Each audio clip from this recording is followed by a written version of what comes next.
उद्बोधन। तुम अमर हो, नित्य शुद्ध बुद्ध विभु के अंश हो। अपने को समझो।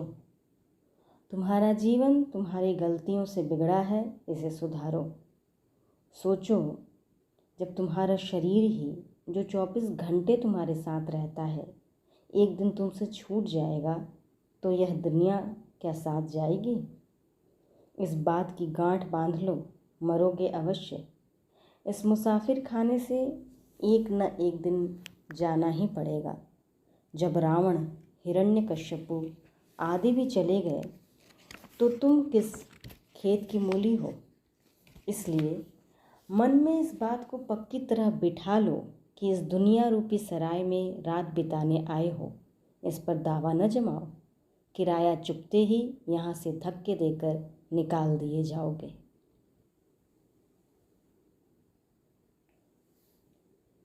गलतियों से बचो। यह शरीर तुम्हारी गलतियों का ही परिणाम है। गलती नहीं होती तो तुम्हें मोक्ष अवश्य प्राप्त हो गया होता।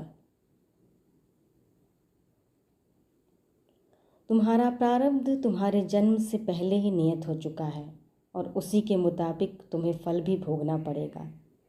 तुम्हें उस विधान में विश्वास नहीं है, इसीलिए तो इतना दीन बन गए हो। अपनी गुजर के लिए हाय हाय कैसी? माँ के पेट में जिसने खुराक दिया वह क्या अब मर गया है? क्या वह तुम्हें मुंह देकर आहार नहीं देगा? ऐ इंसान, इतने जीव जंतु और कीट पतंगों, पशु पक्षियों को भोजन देने वाला क्या तुम्हारे भोजन की व्यवस्था नहीं कर सकेगा? पेट की चिंता में रात दिन क्यों मर रहे हो? तुम्हें उस विश्वंभर प्रभु पर विश्वास ही नहीं, इसलिए तो तुम्हारी यह दुर्दशा है।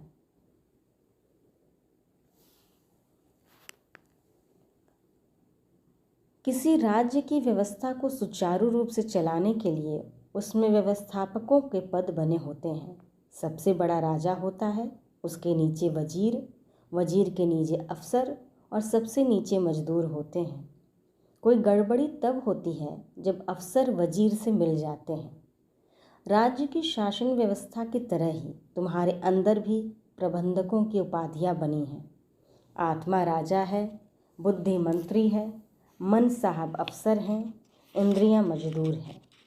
इस महकमे में भारी गड़बड़ी मची हुई है क्योंकि मन साहब बुद्धि से मिल गए हैं। हालांकि बुद्धि मंत्री को आत्मा राजा का पूर्ण वफादार होना चाहिए था, लेकिन वह नमक हरामी करती है। वह मन से मिल गई है जिसका संबंध विषयों से है और वह इंद्रियों के साथ होकर विषयों में सदा रमण करते रहता है। बुद्धि भी उसके कामों पर मुहर लगा देती है, बस बेड़ा गर्क हो जाता है। इसी से तो अंदर के राज्य में इतनी घोर अशांति छा गई है। इस गड़बड़ी को दूर करने के लिए नियंत्रण करना पड़ेगा, इमरजेंसी लगानी पड़ेगी। तो करो नियंत्रण, खट खुराक बंद करो, मन की हरकतों पर कड़ा पहरा बैठाओ। जब इस दुष्ट पर कड़ी निगरानी रखोगे, इसे कठोर सजा दोगे, तब यह शैतानी कम करेगा।